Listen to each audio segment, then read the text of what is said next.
Tomas, what do you think of the pumpkin? It's large. Excellent. 10 McDelivery orders per second. 910-pound pumpkin made into a boat. Seriously, Tomas? Buy me a boat. And Chucky Day. Are you kidding? National. National. Chucky Day. National, as if that needed to be said. So, hello, everybody. Good morning. I feel weird. I'm in a different spot in the studio. If you're not watching video, you can't tell. And I'm missing, really, the main feature of my face for the last 6 months. Shaved his beard off. We talked about beards last week, and We did. Yeah. I don't know. He jumped the gun. It's gone. Might will be gone next week, so not that anybody can see it. All right. So, Tomas, we got to kind of hurry here because you've got things going on. Yeah, we're 10 McDelivery orders per second. Is it any more self-explanatory than that? It's an Do we interesting, need to go into depth here? interesting article on Drovers here by Greg Henderson. Talks about McDonald's and just the boom in fast food delivery. And McDonald's, as everybody knows, is the biggest fast food company by far. I mean, double-digit lead in those type of things.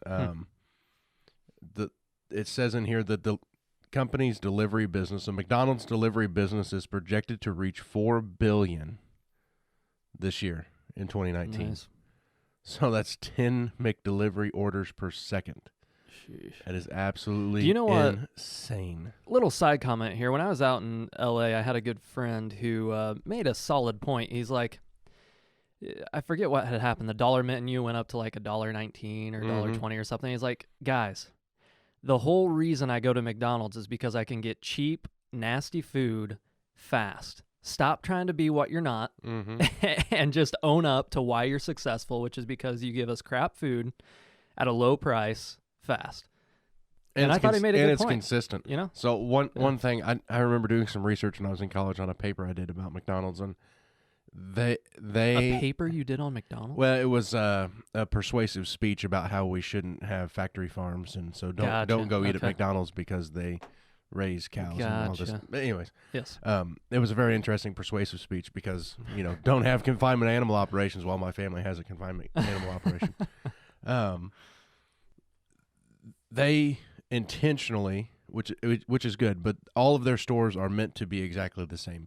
The food is supposed to taste the same in Crawfordsville, Indiana, as it does in Wilmington, Ohio, as it does in New York City, as it does in India. Yeah. Exactly. That's what some of their claim to fame has been. It's just consistent. So if I go and get McDonald's fries, I know what that means, and no matter where I go to get it, they're going to be salted so that you could soak up part of the ocean. Sure.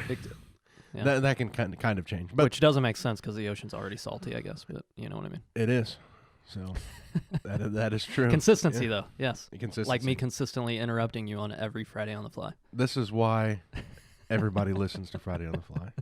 And everybody, we mean all of you wonderful listeners out there that are listening. Yes. At the very end of the article, it talks about they did a 12-week test of the PLT, which is the plant lettuce tomato sandwich, which Blasphemy. it's a Beyond Meat patty. The same thing we kind of talked about last week or the week before with Burger King, what they're doing. McDonald's is doing the same thing, trying to meet customer demands. But the interesting part is just the amount of delivery that we are now demanding from fast food. We don't even go to fast food to get it. We go to the delivery service to get it. Or if you're on Purdue University's campus, you can have a robot deliver it to you. However, my former boss at Purdue took a picture and snapped it and put it on Facebook about a robot that was just sitting at an intersection for over 30 minutes. He could see it out of his window on campus. Yes, my boss actually was on campus recently and mentioned that very thing, that the robot actually turned around and started following them. They were on a like a student tour, like a potential future student tour. Yeah. And that was pretty funny. It just turned around and they're like, the tour guide was like, well, I guess it's following us now. And they just kept on going. At the career fair, there were some students talking the night before at a dinner I went to. The students were talking about them and said, when two robots come and meet each other at the sidewalk, it's interesting to see what happens. They both just sit there and wait. Like it's a wait. I can't do that. Which but one's, you know what I mean? Which one's gonna make the first move here? An old Western. So you It's order high your food and noon. you get it never. Yeah. But anyways, Well- demand for deliveries up. Yep. And people are anxiously awaiting for us to talk about a 910-pound pumpkin. So let's get to that because, I mean, come on. Yeah, so guy uses it as a boat. Yeah, that that's just. Truly, I'm just looking at a picture, and you should, if you look up the YouTube video, you should be able to see it on here. I don't know what kind of rights I have to give CNN. We're not getting paid for the YouTube channel, so surely nothing but free advertisement for them. The guy's just sitting in a pumpkin in a dirty river. Oh, yeah, doesn't look very clean. Article by Amanda Jackson here on CNN, and a farmer in Tennessee his name's Justin. He had a dream of growing a giant pumpkin. A dream. Imagine waking up one day and saying that's your dream. Okay, go on. Yeah, so he's been farming pumpkins, for the last 4 years, trying to reach the goal of raising 1,000-pound pumpkin, and this year he got to 910 pounds. And what do you do with a 900? Not he himself, but the pumpkin. True. Good distinction there. And what do you do with a 1,000-pound pumpkin, or in his case, a 910-pound pumpkin? You don't, make a bunch of pumpkin pies, or you don't. What I would do, which is make a huge giant catapult and launch this thing. Now we're talking. I mean, he did not do that either. What he did is he carved a hole in the top of it and cleaned it out and got in it and used it as a boat. This guy was not saying anything but, what could I do? He was thinking, what could I do to get on the news? You think so? On my local news at least, and we'll see where it goes. And by golly, he's on CNN. His largest before this pumpkin was only 220 pounds. So he's going at a... He's added something very to successful. it. Yeah. The largest pumpkin this year on record was over 1,700 pounds. That was the record. That's a very large You could live in that pumpkin. Very large pumpkin. Right? What story is it? Is it Cinderella that there's like a pumpkin carriage or something? Am I not even thinking of that right? It is Cinderella. You're right. Yes. Cinderella? They changed the pumpkin into the carriage. There you go. At the very bottom of this article, and check it out, it says last month the pumpkin boat races were held in Morton, Illinois. It seems to be pretty sturdy. Participants had to paddle their way across the lake while sitting in 500-pound pumpkins. A racing, it was a boat race. Where pumpkin is this boats. again?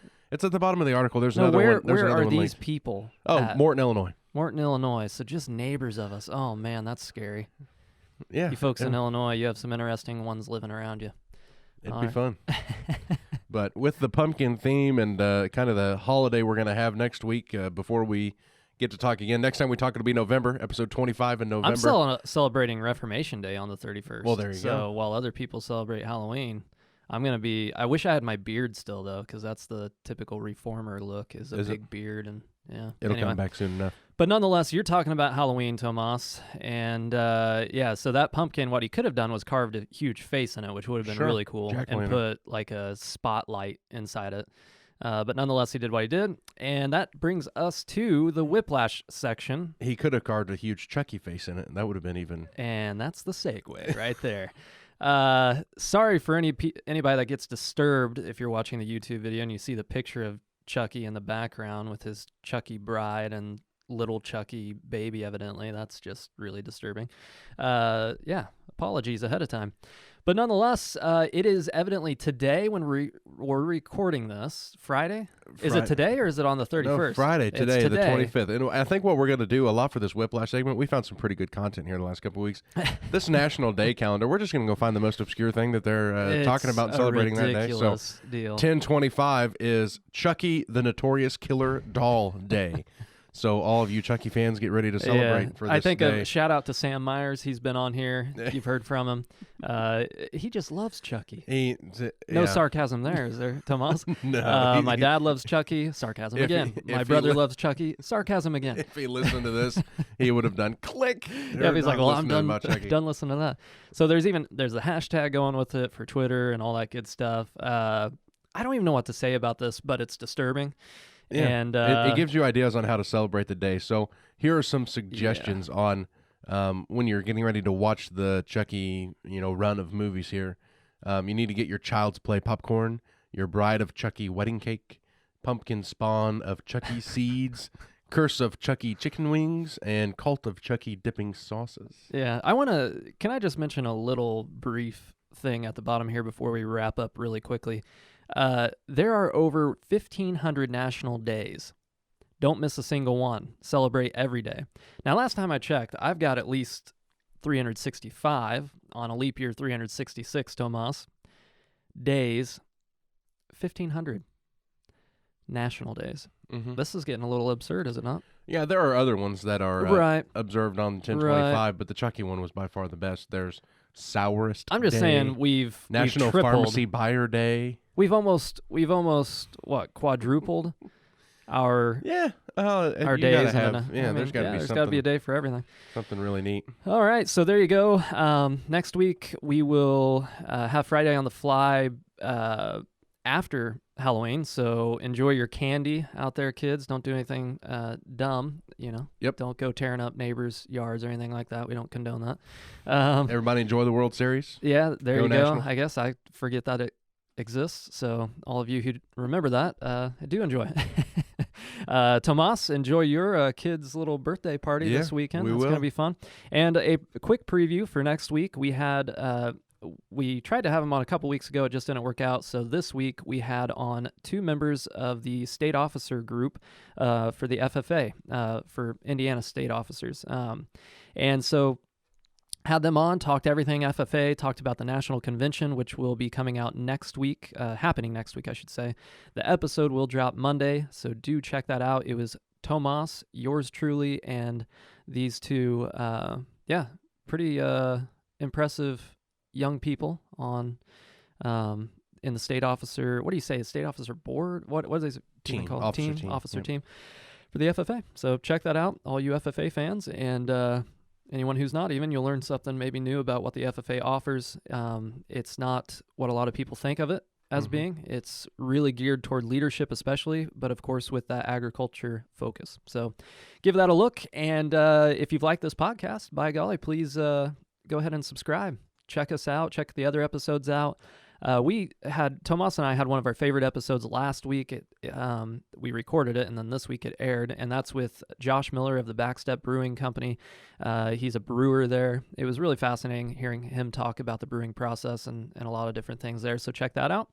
And go ahead and check out bain-welker.com. Check out the locations tab. Come see us in store. Give us a call. We'd love to start a relationship with you and help you out however we can in the mechanical world, parts world, whatever else we can do. So stay safe during harvest. Exactly. All right, Tomas, thanks for being here. I appreciate you, Matthew. Wow. And everything you do. Yes, I'm going to bring you candy. See you guys. See ya. I'm going to bring you candy.